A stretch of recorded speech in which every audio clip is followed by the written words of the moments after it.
I quit my job in pursuit of entrepreneurship, and let me tell you, it was rough in those streets. If you whippersnappers are thinking of doing the same thing, please heed this elderly 29-year-old man's warning. I watched so much entrepreneurship type content on YouTube back in the day. I watched Dan Locke, Grant Cardone, Brian Casella, etc, etc. I wanted to build a lifestyle for myself. I had a Lamborghini posted on my wall as like a means of motivation, and it wasn't even a good picture. It was like a black and white picture from my crappy printer. At the time, I thought that my way to that life was going to be through real estate and being a salesperson. So I studied for that test for close to a year, and I failed it 3 different times. And it became much more important because every time that I took that test, I was calling out of work. In my head, I was thinking, oh, I'm gonna pass this test this time and become a successful entrepreneur. I don't need this job.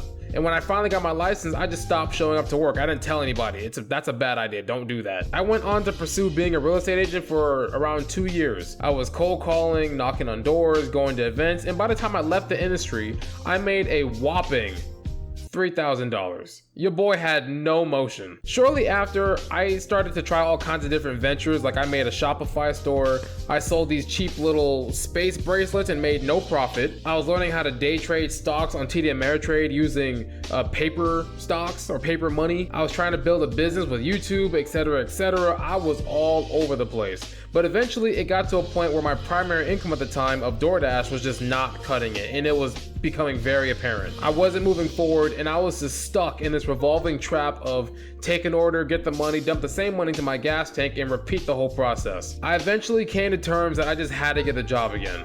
I started working at a warehouse, and then oddly enough, when I swallowed my pride and got paid a regular check, I felt like I could breathe again. It didn't feel as stressful as it did beforehand. As a decaying old man today, I realized that the main reason why I didn't want to actually work a job back in the day was simply because I was lazy. Yeah, I hate to sound like a boomer, but that's what it came out to be. I didn't want the structure, I didn't want to go through the hard labor, I didn't want to do what had to be done, and unfortunately, that's what kept me behind for so many years. You ever see those people on Instagram with like CEO in their bio and they drive like a beat up Toyota Prius? Yeah, those people are broke and they don't want to actually do the work that's necessary to grow. They just like the way that saying CEO makes them feel despite being nowhere near that title. Had I took the time to just work on an actual side gig or have a full-time job, that real estate career could have been a lot more fruitful. Aspiring to become an entrepreneur is completely fine and admirable even, but I want to tell you to hold on to your job for dear life in the meantime and funnel that money into your ventures, whether that be like stock investments or whatever business idea that you have. I'm telling you, this job market is not easy, and quitting when you have consistent income